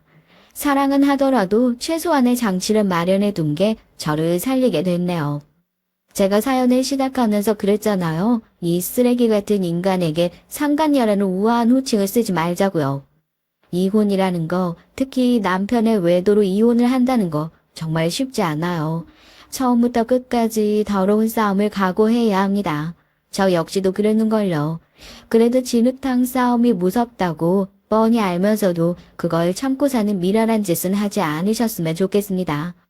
어떤 일이 있더라도 내 인생이 가장 소중하니까요. 쓰레기 끌어안고 살아봤자 예쁜 포장지 안 된다는 사실을 명심하셨으면 좋겠다고 얘기하고 싶어요. 그래서 이렇게 사연을 적어봅니다. 남편의 이혼 소송이 저한테도 좋은 커리어가 되길 바라면서 사연 마무리할게요. 안녕하세요. 누구나 굴곡 있는 삶을 궁금해하지만 정작 평범하게 사는 것이 가장 행복한 길이자 미덕이라고 생각하는 30대 후반 남자입니다. 전 평범하게 살고 싶었던, 그러나 선택권조차 없었던 아이였어요. 저는 한 미혼모의 아이로 태어나 3살 때부터 고아원에서 자라왔거든요. 3살 때 고아원에 있었으니 절 태어나게 해준 친엄마에 대한 기억은 사실 전혀 없습니다. 찾아도 찾아지지 않고요. 전 주어진 환경에 적응하며 최선을 다하면서 살아왔어요. 고아원에서 1년, 2년 지날 때마다 착하고 바르게 생활하는 어린이로 선생님들의 예쁨과 관심을 받고 친구들과 사이좋게 지내며 자라왔죠. 그래서일까요? 저의 밝고 금방 친해지는 성격을 좋게 본 한 선교사님 소개로 전 어느 중산층 부부의 집에 입양될 수 있었습니다. 제가 6살의 나이로 입양이 되는 것에 흔한 일이 아니라며 고아원 선생님들은 축하하며 기뻐해 주셨고 저에게도 드디어 엄마 아빠가 생긴다는 사실에 설레고 떨렸어요. 입양되던 날 하늘의 구름 모양과 선선했던 가을 공기를 아직도 잊을 수가 없습니다. 처음 뵌 순간 저의 부모님이 될 분들은 너무나도 따뜻한 미소를 머금고 계셨어요.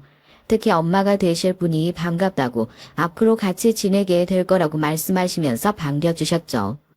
아빠 되실 분도 인자한 미소로 엄마가 되실 분의 어깨를 다독여주고 있었고요. 그 모습이 아직도 생생합니다. 전 그때 온 세상을 다 가진 기분이었어요. 뜨거운 여름이 가고 선선한 가을이 와서 추워지기 시작하는 찰나에 저에게 아직 세상은 따뜻하다고 말해주는 것 같았으니까요. 그러나 이 따스함은 그리 오래가지 못했습니다. 왜냐하면 1년 뒤 제가 파양이 되거든요. 그 심정이 짐작이 가시나요, 여러분? 이제 전 엄마랑 헤어지는 거예요? 전 엄마랑 아빠랑 떨어지기 싫어요. 제가 잘못한 게 있다면 말씀해 주세요. 고칠게요. 제가 잘못했어요. 제발 절 버리지 말아주세요. 부탁이에요. 네? 제발요, 엄마. 미안하다, 은혁아. 너에게 상처 주는구나. 정말 미안하단다. 우리도 최선의 선택을 한 거야. 네가 이해해 줄 수 있겠니? 우리가 자주 은혁이 보러 갈게. 정말 미안해. 은혁아, 넌 우리 부부에게 큰 축복이었어. 그런데 우리가 더 이상 은혁이와 함께하는 건 감당이 안 되는 일이 일어나고 말았단다. 은혁이에게 참 미안하고 안타까운 일이 생겼는데 함께 해주지 못해서 정말 미안하단다. 엄마 아빠를 용서하지 마라. 함께하지 못한 이유가 대체 뭔데요? 뭐길래 그러시는 건데요? 네? 제발 말씀이라도 해주세요. 제가 더 잘할게요. 매몰차게 저를 뿌리치신 건 아니지만 완곡하게 그러나 단호하게 함께할 수 없어서 미안하다는 말만 남기고 절 다시 고아원에 데려다 주시더군요. 전 저를 마지못해 반겨주시는 고아원 선생님들과 마주하며 정말 미친 듯이 펑펑 울었어요. 차라리 몰랐다면 모를까 따뜻했던 내 엄마 아빠가 생겼다가 없어지는 고통을 없었을 때보다 더 잔인하고 처절하게 아팠습니다. 저를 낳아주신 친엄마가 버렸다는 사실은 이렇게 울었던 적이 없었는데도 말이죠. 전 무섭게 시리도록 추운 겨울 다시 혼자가 됐어요. 7살의 어린 나이에 말이죠. 그녀가 다시 우리와 함께 하게 됐는데 여기서 선생님이랑 친구들이랑 다시 즐겁게 지내보자. 울고 싶으면 마음껏 울어도 돼. 마음고생 많았지? 선생님은 은혁이 마음 다 이해해. 선생님, 저는 왜 엄마 아빠한테 버림을 받은 거예요? 제가 뭘 잘못했을까요? 저는 엄마 아빠가 너무 보고 싶어요. 은혁아, 이리 와. 선생님이 안아줄게. 은혁이한테 말할 수 없는 일이야. 부모님께서 원치 않으시기도 했고, 물론 은혁이가 지금 상황이 이해 안 되는 건 너무 잘 알겠지만 말해줄 수가 없어. 선생님도 미안하다, 은혁아. 그렇게 전 고아원에서 다시 다른 집에 입양이 되지 못하고 파양당한 기억 때문에 점차 어둡고 우울한 얼굴로 보내는 날이 많아졌습니다. 어떤 놀이로 해도 재미가 있지 않았고 어떤 영화를 봐도 감흥이 없었으니까요. 책을 읽어도 마찬가지였어요. 그때부터였습니다. 전 산다는 건 대체 뭘까 생각하게 됐습니다. 나와 연결된 사람이 있다가 없어지니까 이 넓은 우주에 혼자 남겨진 기분을 견디기가 힘들었어요. 제가 아무리 착하게, 밝게, 바르게 살아도 전 결국 혼자인걸요. 그래서 그저 착하게, 바르게 살아야 한다는 생각을 저버리게 됐습니다. 특히 이 사건으로 말이죠. 고등학교 때 반에서 제일 잘 나가는 덩치도 크고 싸움도 잘해서 이 학교의 일장으로 불리는 친구의 패거리인 한 친구가 제가 부모가 없다는 걸 어떻게 알았는지 저한테 갑자기 더러운 고어 새끼라고 욕을 하며 때리는 바람에 한순간에 전교에서 놀림거리가 됐어요. 얼굴이 뜨거워지고 머리가 터질 것 같은 느낌이었습니다. 가슴은 계속 쿵쾅거리고 수근거리는 학생들이 전부 저를 보는 것만 같았죠. 그래서 학교에 나갈 수가 없었어요. 제가 물론 고아인 건 사실이었지만 저를 몰랐다운 학교 친구들마저 고아라는 색안경을 끼고 보는 것 같아서 참을 수가 없었습니다. 그들은 든든한 울타리 같은 부모님이 계실 거고 고아원에서 자란 저를 불쌍하게 쳐다볼 것이니까요. 전 평범한 친구들이 너무나도 부러웠지만 그렇다고 제 마음대로 저의 운명을 바꿀 수는 없었어요. 여러분들께서 저라면 어떻게 하셨을 것 같으신가요? 전 혼자 남겨진 절 지키기 위해 열심히 복싱을 배웠습니다. 복싱을 잘하게 되면 싸움을 먼저 걸려는 패거리들도 없어질 테고 쉽게 함부로 저한테 대하지 못할 거라고 생각했기 때문이었습니다. 제가 복싱을 꽤나 한다는 소문이 퍼지자 더러운 고아 새끼라는 꼬리표는 사라지고 점차 싸움 잘하는 패거리들도 저를 건드리거나 때리지 못했어요. 본보기로 제가 고아라는 소문을 퍼뜨린 친구를 복싱 기술로 두들겨 패줬거든요.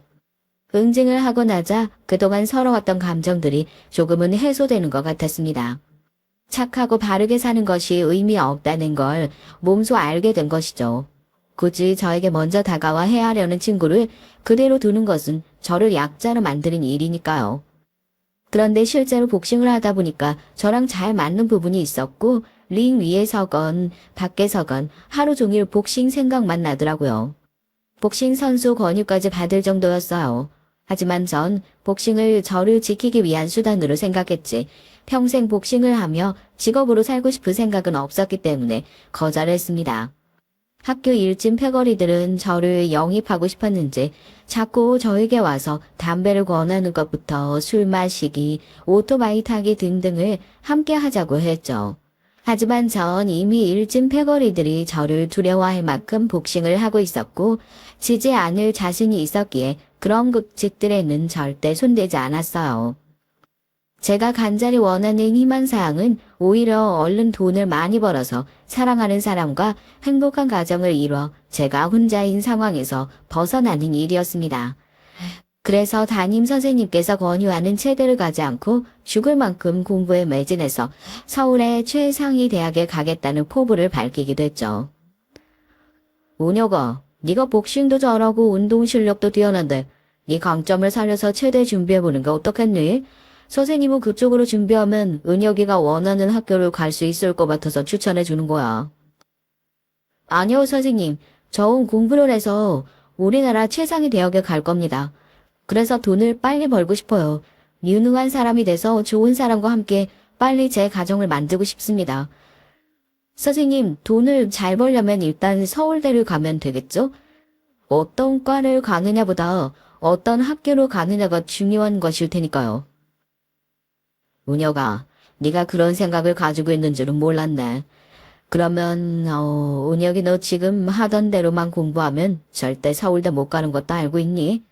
체대를 가면야 장학금까지 노려볼 수도 있겠지만 은혁이 네가 서울대에 장학금을 타고 다니는 건 힘들어 보이는데 아니 지금 성적으로는 서울대 원서를 넣어도 당연히 무용지물이고 어떻게 생각하니?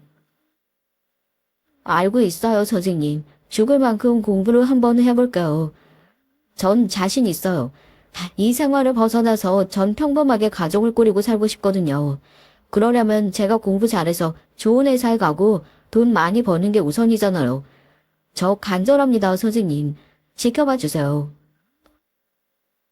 담임 선생님께서는 지켜봐 줄 순 있지만 최대도 꼭 한번 지원해 보자고 하며 저를 믿지 않아 주셨어요. 하지만 전 평범한 가정을 얼른 꾸리고 싶다는 간절함으로 정말 죽을 듯이 있는 힘을 다해 공부했습니다. 학교 가는 길엔 매일 자기 전에 써놓은 수첩을 챙겨 그 수첩에 있는 빼곡한 영어 단어들을 줄줄 외우면서 등교했고요. 문제집은 이해가 될 때까지 통째로 3번씩은 풀었고 이해가 되지 않는 것들은 공식을 외우는 것처럼 달달 외워갔습니다. 열심히 하면 간절하면 목마른 자가 우물을 파면 물이 조금이라도 채워지는 것처럼 전 기존 반 1등을 당당히 제치고 1등이 됐어요. 오, 은효, 너 공부 비법 뭐야? 갑자기 1등을 제치는 게 말이 돼? 너 뭐 서울대 가려고 그러냐? 맞아. 서울대 갈 거야. 비법은 없어. 그냥 열심히 했어. 개소리 안 해. 뭐, 과외 같은 거 받은 거야? 그냥 열심히 한다고 이게 돼? 서울대 가서 뭐 하려고? 맞아, 맞아. 나도 열심히 하는데 1등 못 하잖아. 문혁이, 너 원래 이렇게 똑똑했냐? 똑똑한 건지 아닌 건지 나도 잘 모르겠는데, 확실한 건 난 얼른 가정을 이루고 싶다는 거야. 그리고 서울대 가고 좋은 회사 얼른 취직하고 싶은 거고. 무슨 애가 벌써 이런 것까지 생각하냐. 완전 애늙은이네 이거. 은혁이 미쳤네 완전. 어른이다 어른. 어른스러운 은혁이랑 오늘부터 한번 공부 같이 해볼까? 그렇게 반 1등을 제치고 나니까 그 다음엔 전교 1등을 제쳤고 담임 선생님께선 저에게 할 때는 하는 놈이었냐며 활짝 웃으면서 응원한다고 선생님이 아주 팍팍 밀어주겠다고 하시더라고요. 전 공부를 잘하는 것이 학교에서 이 정도로 특별한 권위를 주는 것인지 상상도 못했는데 막상 제가 전교 1등이 되어보니까 학교에서 저한테 맞춰주려고 하고 조퇴도 눈 감아주시고 제가 원할 때 상담해 주시려고 하고 그러더라고요. 그래서 공부하는 것 외에는 학교 생활을 정말 편하게 마칠 수 있었습니다. 원하던 대로 전 서울대학교에 합격했고 장학금을 받을 수 있는 비교적 낮은 학과를 선택해서 지원했어요. 그리고 생활비를 벌기 위해 열심히 과외를 하고 다녔습니다. 복싱을 하면서 길러온 체력은 공부를 할 때에도 과외 여러 개를 다닐 때에도 도움이 됐습니다. 물론 군 생활을 할 때에도 말이죠. 대학교 2학년까지 마치고 제대 후 다시 복학을 한 뒤로는 과외를 더 많이 늘렸어요. 그리고 그 복싱은 전혀 예상치 못했던 곳에서 다시 도움이 되더군요. 우연히 지나가다가 제가 과외하는 학생이 남학생 3명한테 위협적으로 둘러싸여 있는 걸 발견했어요. 저리 비켜. 난 니네가 쟤는 소연이라는 애 모른다고. 아니, 알겠는데 너 좀 반반하다. 남자친구 있냐? 너 여기 근처 살지? 아야, 쫄았잖아, 살살해. 부잣집 딸내미만 어쩌려고 그러냐? 남자친구가 있건 말건 니네가 무슨 상관인데.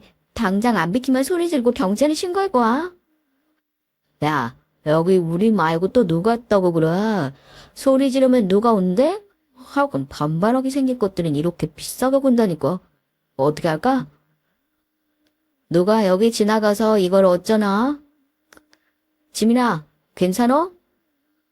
전 직감적으로 위험하다는 걸 깨닫고 골목에 들어섰는데 이런 저급한 말들로 과외 학생을 희롱하려는 불량배 같은 놈들을 그냥 놔둘 수가 없었습니다. 그래서 바로 끼어들어서 과외 학생에게 다가갔어요. 남학생들은 3명이었지만 어차피 제 상대가 되지 않을 것 같았거든요. 선생님, 여긴 어떻게... 쟤네들 좀 치워주세요. 부탁드려요. 자꾸 저한테 수연이 그 애랑 닮았다고 가는 길을 막아서면서 못 가게 했어요. 그 아저씨 뭔데? 좀 빠지시죠? 요즘 세상 무서운 걸 모르시나 보죠? 지금 혼자서 저한테 뭐 덤비기라도 하시겠다는 거? 그 순간 퍽 하고 불량 남학생 중 한 명을 잽으로 날려버렸습니다. 그러자 다른 남학생 2명이 시겁하며 뭐야 이 아저씨 복싱 선수야 뭐야 이러면서 쓰러진 남학생에게 다가갔고 괜찮냐며 벌벌 떨더라고요. 전 남자 셋이 여자의 한 명을 상대로 부끄럽지도 않냐며 앞으로 고개 들고 다니지 말라는 경고와 함께 과외 학생을 그 골목에서 데리고 빠져나왔습니다. 선생님, 공부만 잘하시는 게 아니라 싸움도 잘하시는 거였어요? 몰랐어요. 선생님 대체 못하는 게 뭐예요? 완전 반할 것 같아요. 반한다는 말 그렇게 함부로 쓰는 거 아니다 너. 지민아, 위험하니까 이 골목은 이제 오지 마. 웬만하면 골목 말고 큰 길로 다녀. 알겠지? 나 말고는 여기 지나가는 사람도 없었어. 정말 위험할 뻔했다고 알아? 네. 네, 선생님. 절 구해주셔서 너무 감사해요. 저 진짜 너무 깜짝 놀랐어요. 선생님, 저 너무 무서워서 그러는데 저 좀 집에 데려다 주시면 안 돼요? 저쪽 큰 길까지 같이 가줄게. 과외 날 아니고는 굳이 너네 집에 갈 이유는 없어. 네, 알겠습니다. 선생님이 그래도 큰 길까지 같이 가주신다니까 너무 안심되네요. 앞으로는 안전한 길로 다닐게요, 선생님. 근데 혹시... 그래, 안전하게 다녀. 알겠지? 그런데 왜? 무슨 말 할 말 있는 거야? 저 혹시 선생님 여자친구 있어요? 뭐? 그건 왜 묻는데? 있으나 없으나 지민이가 공부하는데 아무런 영향이 없을 텐데 말이지. 그런 쓸데없는 거 궁금해할 시간 있으면 한자라도 더 공부해야 될 시기야. 너 지금 고2이잖아. 정신 똑바로 차려. 오지민, 중학교 때처럼 해서는 안 되는 거야. 아니 그냥 궁금해서요. 그런 거 물어보는 것도 안 되나요? 저는 궁금한 거 있으면 잠도 잘 못 잔단 말이에요. 제가 궁금해서 계속 선생님 여친 있나 생각하다 보면 저 이번 시험 망칠걸요? 그러면 선생님이 과외 못하시는 거잖아요. 알려주세요. 네? 그러면 귀찮게 안 물을게요. 하여간 핑계도 좋다. 그래 여자친구는 없어. 하지만 난 회사에 취직할 때까지 여자친구 만들 생각도 없어. 나한텐 여자친구가 곧 아내 될 사람이라 내가 준비해서 평범하고 행복한 가정을 꾸릴 수 있을 때 만날 생각이거든? 됐지? 궁금한 건 다 해결됐을 거고 숙제 해오는 거 잊지 말고 내일 보자. 와, 소진님 너무 멋있는 것 같아. 선생님 여자친구 될 분은 참 좋겠네요. 정말로. 선생님은 첫사랑과 결혼하려는 그런 로망도 있는 사람이셨군요. 우와, 전 선생님 완전 다시 봤어요. 선생님, 너무... 아니에요. 하고 싶은 얘기가 있는데 이건 수능 끝나고 할래요. 그래, 수능 끝나면 뭐든 할 수 있을 테니까 그때까지 열심히 달려보자. 잘 들어가고. 네, 내일 봬요. 수능 끝나고 하겠다는 얘기를 대수롭지 않게 여겼던 전 시간이 흘러 과외 학생 지민이가 고3이 되고 수능을 치를 때까지 과외를 해주게 됐어요. 그 사이 전 대학을 졸업하고 어느새 직장에 다니게 됐고 대부분의 과외를 그만뒀지만 지민이와의 과외는 계속 이어서 진행하고 있었습니다. 지민이가 유독 저와 과외로 고집한 것도 있었죠. 그렇지만 사실 다른 여느 과외 학생들은 과외 학생들 부모님과 면담을 하거나 요구사항 같은 것들을 들어드리는 일이 있어서 공부를 가르치는 시간 외에도 신경 써야 될 부분이 꽤 있었는데 지민이네 부모님은 사업차 계속 외국에 있어서 한 번도 직접 뵙거나 연락을 받지 않았고 대신 수행비서가 전달해주는 방식이어서 계속 과외를 하기 좋은 조건이었던 게 큰 이유였습니다. 수능이 끝났고 이제 3년간 이어오던 과외도 끝이 났다는 생각에 시원섭섭한 마음으로 지민이에게 수능 치르느라 고생했다고 연락을 했어요. 오지민, 그동안 까칠한 선생님이랑 같이 공부하고 성적 올리느라 고생 많았다. 대망의 수능도 드디어 끝냈네. 그 정도 성적이면 좋은 대학 갈 수 있을 거야. 축하한다. 선생님, 그것보다 제가 선생님한테 수능 끝나고 할 얘기 있다고 했던 거 기억나세요? 저 정말 이날만에 기다렸다고요. 끊지 말고 들어주세요. 꼭이요. 그랬었나? 알겠어. 뭔데 말해봐. 선생님, 저 선생님 좋아해요. 과외 초기에 선생님께서 저 불량한 남학생들한테서 구해줬을 때부터 저 선생님한테 반해버렸어요. 3년간 제 마음 숨기려고 얼마나 노력했는지 아세요? 저도 이제 곧 성인 되니까. 아니 잠깐만. 지민아, 선생님은 저 아직 고백 안 끝났거든요. 좀 기다려주세요. 저 선생님 그동안 회사에서 열심히 일하느라 여자친구 없는 거 잘 알고 있어요. 저 정도면 괜찮잖아요. 제가 혹시 선생님 스타일이 아니에요? 그래도 우리 만나봐요. 저 곧 성인 돼요. 어떻게 과외 학생이랑 넌 참 발상해. 선생님이 그러면 널 받아줄 것 같아? 너네 부모님께서 뭐라고 생각하시겠어? 어차피 엄마 아빠는 선생님 얼굴도 모르는데요, 뭘. 그리고 외국에 계시는데 비밀로 만나면 되죠. 저한테 그런 변명은 안 통한다고요? 전 선생님처럼 첫사랑이랑 결혼하는 게 제 꿈이 됐어요. 저랑 만나요, 네? 지민아, 네가 아직 대학도 입학 안 했고 잘 몰라서 그래. 그리고 선생님은 평범하게 사는 게 목표고 꿈이야. 지민이 너랑은 안 돼. 왜? 왜 안 되는데요? 내가 이 순간을 위해서 얼마나 참고 기다렸는데 왜 내 마음은 하나도 몰라주고 이상한 변명만 늘어나요. 우리 부모님은 모르게 한다니까요. 그리고 우리가 결혼할 때쯤 제가 엄마 아빠 책임지고 설득할게요. 그러면 되잖아요. 저 외동딸이라 엄마 아빠가 제 말이라면 거의 들어주신단 말이에요. 저한테는 선생님 뿐이라고요. 밀어내지 마세요, 선생님.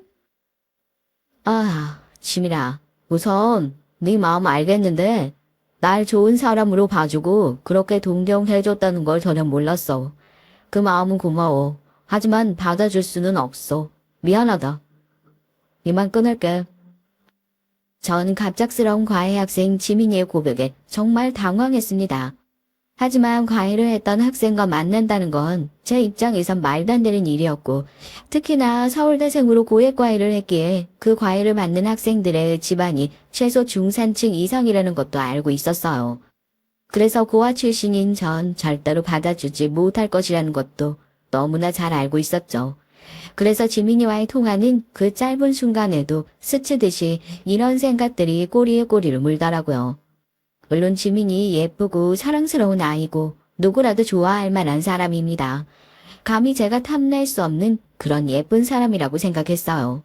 게다가 나이도 7살이나 많기 때문에 더더욱 안 된다고 생각했죠.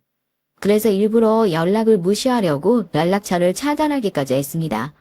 그렇게 지민이와 전 멀어질 수 있을 거라고 생각했는데 4개월 뒤 지민이가 회사 앞에 찾아왔더라고요. 선생님, 저 선생님 언제 끝날지 몰라서요. 9시부터 계속 기다렸어요. 춥고 너무 배고파요. 따뜻한 밥 사주세요.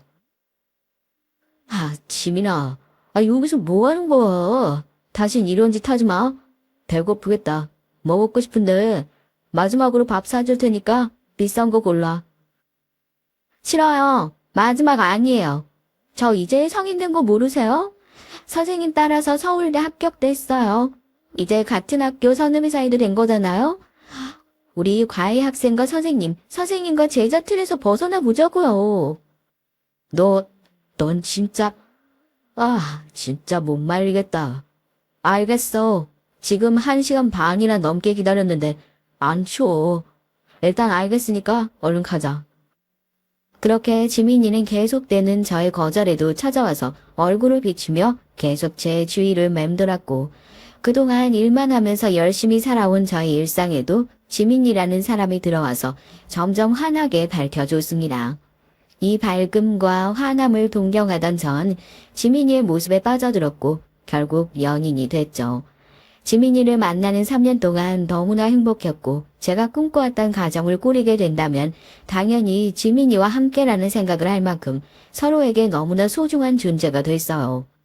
하지만 3년간 행복했던 우리의 시간을 비웃기라도 하듯 대학교 졸업과 동시에 지민이에겐 부모님 사업을 물려받기 위해 외국에서 MBA를 해야 한다는 상황이 다가왔습니다. 그와 동시에 저와의 만남을 반대한다는 소식도 들려왔죠.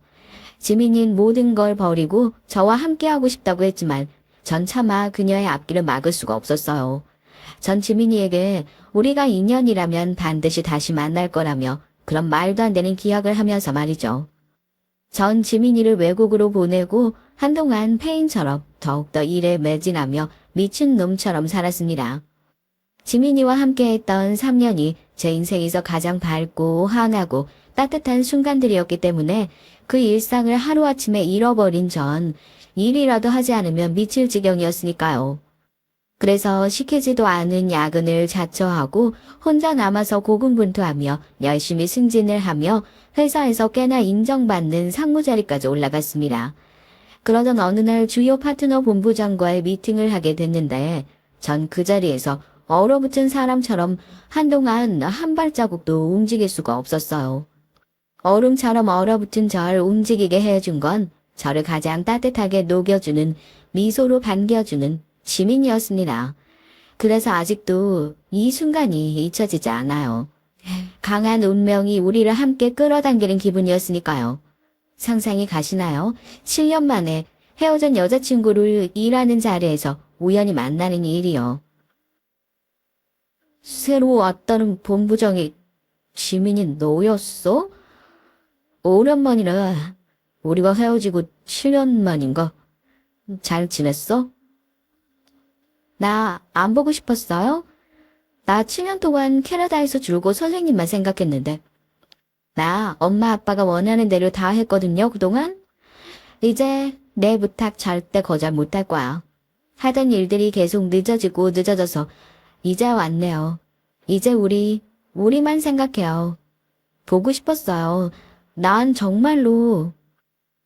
눈물이 왈칵 쏟아지고 눈앞에 보이지 않을 정도로 엉엉 울었습니다. 마치 어린아이처럼 말이죠. 혼자였던 저의 세상에 다시 따뜻한 희망이 샘솟는 기분이었습니다. 그리고 이 행복을 이제 놓치지 않겠다고 생각했죠. 제 눈앞에 있는 지민이와 평생 함께 살겠다고 결심했던 순간이었어요.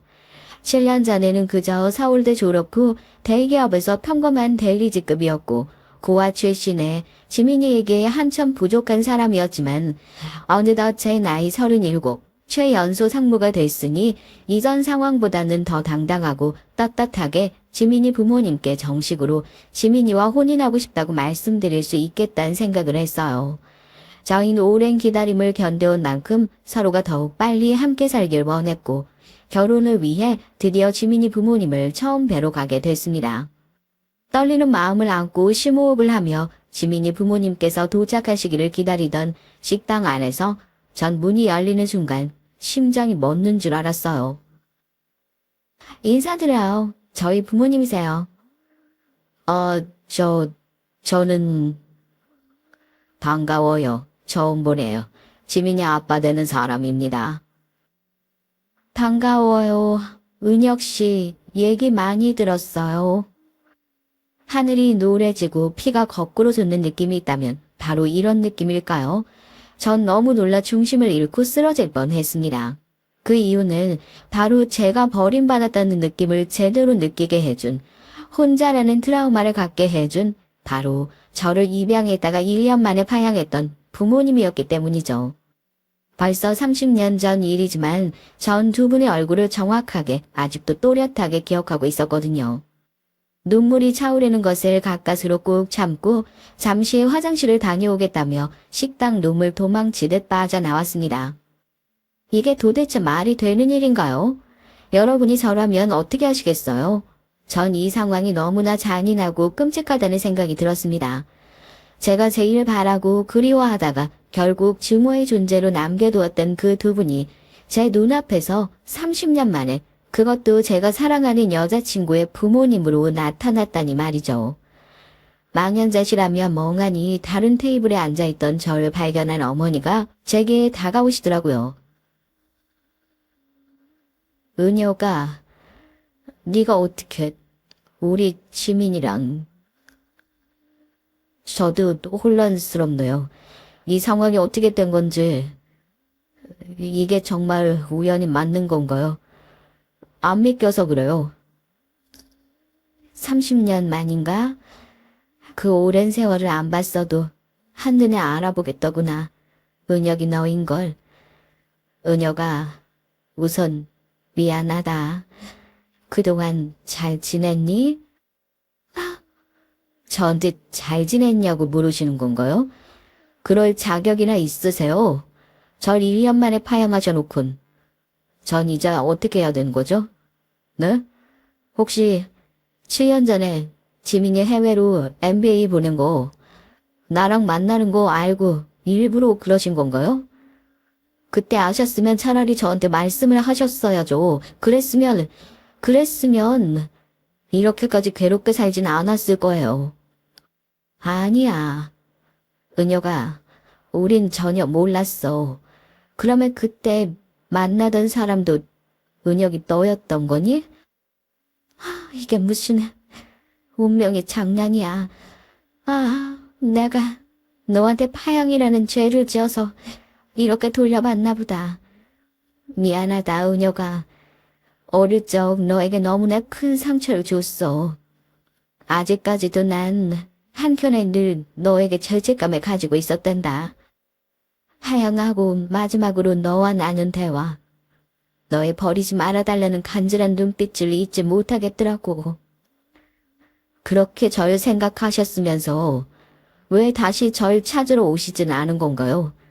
애초에 절 파양한 이유가 설마 지민이 때문이었던 건가요? 당신네들 친자식이 생겨서 그래서 똑같은 마음으로 편견 없이 키울 자신이 없었던 거 그런 거예요? 정말 어이가 없네요. 그 당시엔 정말 저도 모르는 큰 잘못을 한 줄 알았어요. 도저히 이해가 되지 않았으니까요. 그런데 이유가 그것 때문이었다고요? 지민이가 태어나면서 내가 당신네들한테 버림받은 거냐고요? 미안하다, 은혁아. 우리 부부는 수년간 노력했지만 아이가 생기지 않아서 똘똘하고 착하고 밝은 은혁이 너한테 마음이 갔고 신중하게 입양을 결정했어.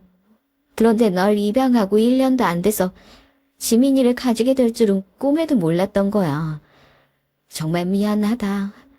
도저히 똑같은 마음으로 똑같은 조건으로 널 대할 수가 없을 것 같다고 하더라고. 너희 아빠가 말이야. 그런데 나도 사람인 줄 똑같이 흔들리더라고. 이런 마음 상태론 어린 너에게 상처만 줄 것 같아서 서로를 위해 선택한 결정이었어. 이 사실을 알게 되면 어린 네가 더 큰 상처를 받을 것 같아서 절대 알리지 말아달라고 했었고. 더 들을 필요도 없네요. 내가 결국 지민이 때문에 버림받았고 이렇게 혼자인 채로 30년을 살게 된 거라는 거잖아요. 너무 지민이가 원망스럽네요. 지민이 부모님이 당신같이 아이를 함부로 데려왔다가 함부로 버리는 그런 사람들이라는 것도 너무나 실망스럽고요. 전 가보겠습니다. 전 이 말과 동시에 자리에서 박차고 일어났고 어머니는 저를 잡지 못하고 그 자리에서 흐느껴 울고 계시더라고요. 어머니가 장모님이 될 뻔한 이 상황을 전 이제 어떻게 해야 되는 걸까요? 절망과 동시에 엄청난 허무감이 밀려들었습니다. 가슴에 커다란 구멍이 뚫린 느낌이었죠. 집으로 돌아가는 길 눈물이 날 줄 알았는데 오히려 눈물이 나지 않았어요. 저를 버림받게 만든 장본인이 바로 제가 사랑하는 제가 평생의 동반자로 함께하려고 했던 지민이었다니 정말 모든 것이 원망스러웠습니다. 그러다 불쑥 복싱을 배우기로 했던 순간이 떠올랐습니다.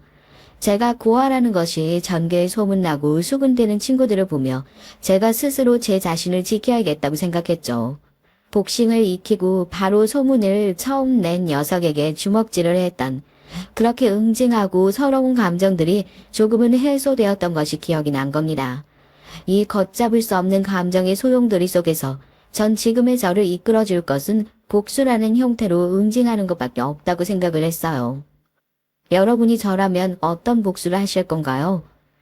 언론사에 지민이의 부모님이 30년 전 한 아이를 입양했다가 1년 만에 마음대로 파양한 파렴치한이라고 뿌려야 할까요? 지민이 부모님의 사업이 망하게 산업 스파이라도 해야 되는 걸까요? 전 도저히 답을 못 찾겠더라고요.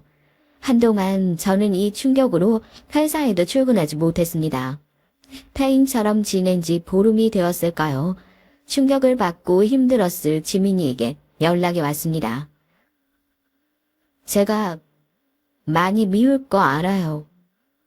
그런데 전 여전히 선생님이 없으면 안 되겠어요.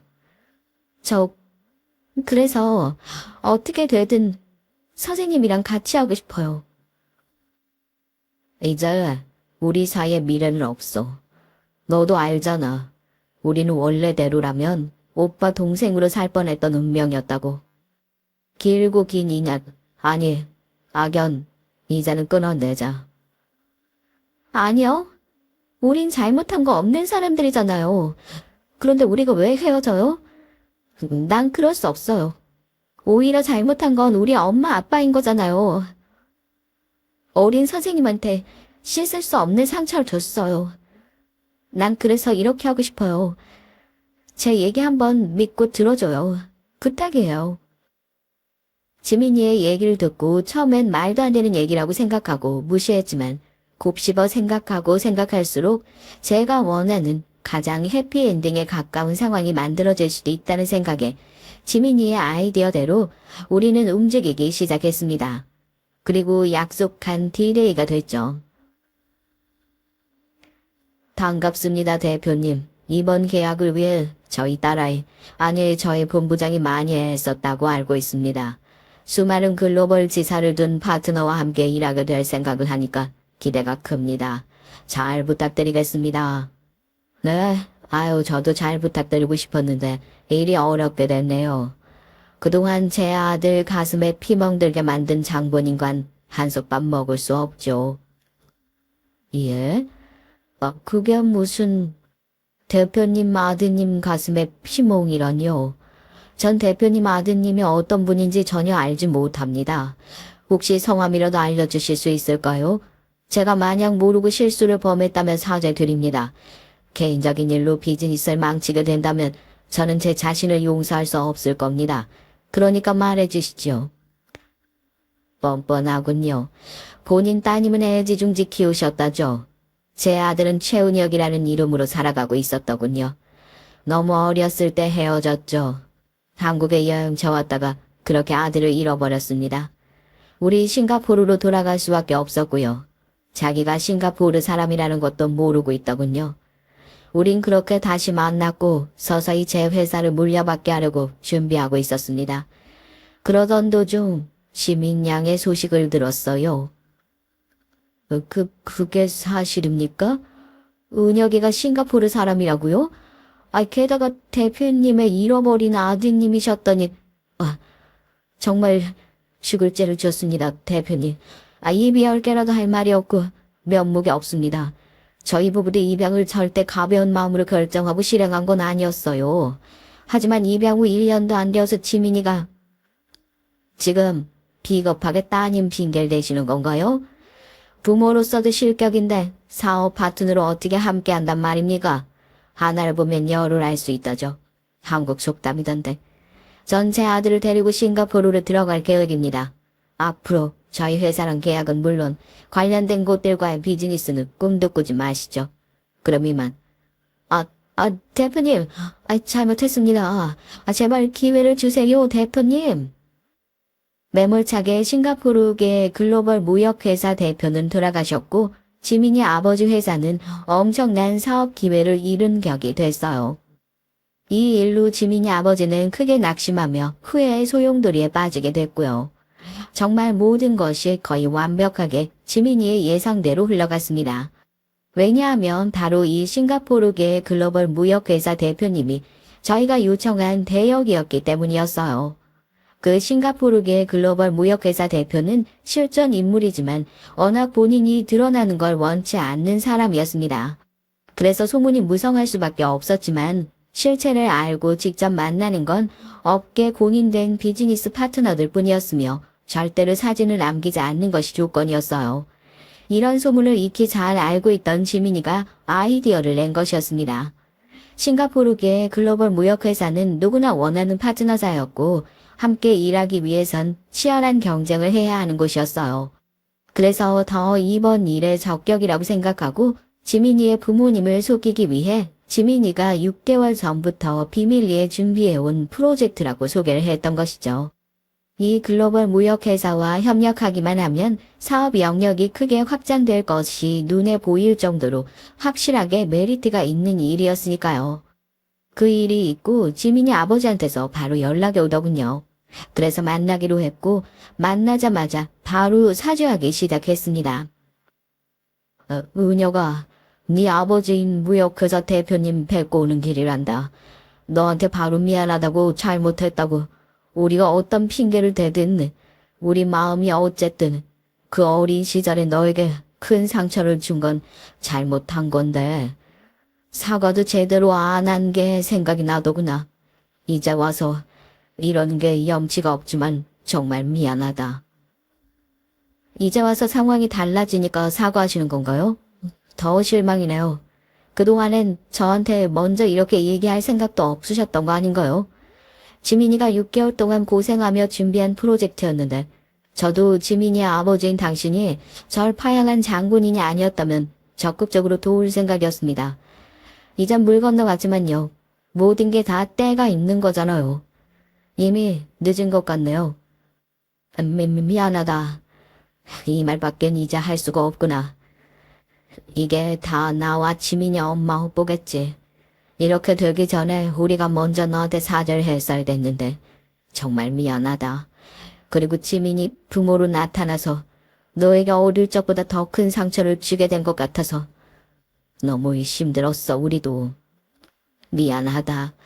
너희 둘은 정작 잘못한 게 없는데 시련을 주기만 해서 정말 미안하구나. 저희 아버지께서는 절대 용서하지 말라고 하셨습니다. 그리고 절 파양할 때 직접 말씀하셨죠. 엄마 아빠를 용서하지 말라고. 그래, 나를 어떻게 용서를 하겠니? 용서하지 마라. 나였어도 못할 거야.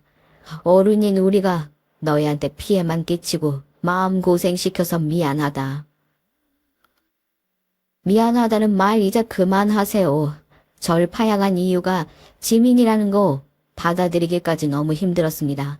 하지만 전 지민이가 없으면 세상 살아갈 이유가 없을 만큼 평생을 함께하고 싶을 만큼 지민이를 사랑하고 있습니다. 그러니까 제가 용서해 드릴게요. 힘들게 용서해 드린 만큼 저랑 지민이 허락해 주세요. 이제 장인어른이라고 부르겠습니다. 은혁아, 정말 고맙구나. 그렇게 생각해 준다면 나랑 우리 지민이 엄만 정말 행복할 거야. 면목 없는 죄인이지만 이렇게 용서해주고 우리가 다시 가족이 된다면 얼마나 기쁘겠니. 정말 너무 고맙다. 은혁아, 우리가 없이도 이렇게 바르고 착하게 올곧게 자라줘서 너무 고맙다. 저희 아버진 지민이 탐탁지 않아 하세요. 이게 다 시작이 어긋났기 때문이겠죠. 하지만 제가 잘 설득해 보겠습니다. 하지만 신뢰를 잃은 비즈니스 파트너는 절대로 다시 드리지 않는 분이라 사업권 계약은 힘들 것 같습니다. 미리 말씀드리는 거예요. 그럼 당연하지. 나라도 그랬을 거야. 충분히 이해한다. 더 바라는 게 오히려 염치가 없는 거지. 대신 너희 결혼에 어떠한 관여도 하지 않으마. 우리가 다시 한 가족이 되는 아이러니한 상황이 됐지만 이보다 더 우리가 행복하게 살아가기 힘들 것 같다는 생각이 들었어. 이제 장인어른 장모님이라고 불러드려야겠네요. 어색하지만 노력해 볼게요. 돌고 돌아 이렇게 온 것을 보니까 정말 운명의 장난을 거쳐서 힘들게 다시 만난 인연, 아니 운명 같은 가족인 것 같네요. 지민이 잘 키워주셔서 그리고 허락해 주셔서 감사합니다. 그리고 엄마 아빠랑 지낸 1년 동안 참 많이 따뜻하고 행복했어요. 그 기억을 남겨주신 건 감사한 일이니까요. 저도 늦게 감사 인사드립니다. 그렇게 말해주니까 너무 고맙고 미안하구나. 우리 같이 이제 행복할 일만 남은 것 같아서 정말 기뻐. 지민이의 활약으로 정말 생각지도 못했던 미친 복수를 끝내고 나니 복수와 동시에 이런 해피엔딩도 맞을 수 있게 되더라고요. 참 놀라운 일이죠. 저도 이 얘기를 지민이에게 듣고는 실현 가능성이 떨어진다고 생각했지만 철저하게 준비한 지민이의 얘기와 계획을 들으며 하지 않고 후회하는 것보다는 해보고 후회하는 것을 택했습니다. 결과적으로 저를 파양한 부모님에게 사죄의 말과 진심 어린 사과도 받았고 제 사랑 지민이와의 결혼도 놓치지 않게 됐어요. 그동안 제가 나쁘게 빠질 수 있었음에도 열심히 성실하게 저의 길을 꾸준히 걸어간 것이 도움이 되었던 것일까요? 착하게 살아서 하늘에서 저에게 기적을 일어나게 해주신 걸까요? 이 말도 안 되는 일이 저의 트라우마를 생기게 한 원인이 오히려 저를 밝고 따뜻한 곳으로 이끌어주고 곁에서 힘을 주는 가장 사랑하는 존재가 되기로 했습니다. 이렇게 기막힌 사연을 누구에게 얘기하기도 그렇고 평소 즐겨 듣는 이곳에 사연을 보내게 됐네요. 전 이제 곧 지민이와 결혼을 합니다. 세상엔 정말 놀라운 일들이 눈앞에서 일어나기에 전 현실이 오히려 더 영화나 드라마보다 무섭다는 생각을 해요. 왜냐하면 제가 직접 겪었으니까요. 그래도 다행이라고 생각한 건 제가 지민이의 정체를 알게 된 순간 생각했던 다른 복수의 방법대로 준비하고 행했다면 이런 해피엔딩과 복수는 함께 성공할 수 없었을 거라고 생각합니다. 그래서 지민이가 곁에 있어서 참 다행이라는 생각을 다시 한번 하게 됐어요. 제가 몰랐던 사이 7년 동안 떨어져 있던 동안 지민이가 참 많이 큰 사람이 되어 있더라고요. 이런 아이디어를 냈을 때 정말 깜짝 놀랐답니다. 여러분이라면 저처럼 이런 복수를 할 기회가 있다면 주저없이 망설임 없이 실행에 옮기셨을 것 같으신가요? 아니면 더 좋은 다른 방법의 복수가 또 다른 해피엔딩이 가능했을까요? 결혼을 앞두고 많은 생각이 오가는 밤입니다. 사연을 보내면서 그동안에 있었던 일들을 정리하며 제 복잡했던 머리도 마음도 한 번 더 정리가 되는 느낌이었어요. 저의 사연 들어주셔서 진심으로 감사드립니다. 지민이랑 행복하게 살겠습니다. 그리고 모든 복수를 꿈꾸는 분들의 복수의 성공과 진심으로 간절히 그분들의 해피엔딩도 함께 바랍니다. 그리고 끝으로 입양되었다가 저처럼 파양당하셨던 분이 있다면 파양을 시킨 존재와 다시 마주하는 것보단 차라리 마주치지 않는 것이 전 덜 고통스러운 것 같습니다. 하지만 고통과 함께 그것을 함께 이겨낼 소중한 사람이 곁에 있다면 무엇도 두렵지 않게 되더라고요. 그래서 그 기억 속에 갇혀 살지 마시기를 간절히 바랍니다. 저도 어려웠지만 결국엔 그 어둠 속에서 나오게 됐어요. 소중한 사람이 곁에 있다면 과거의 상처에 머무르지 마세요. 모두 행복하세요. 감사합니다.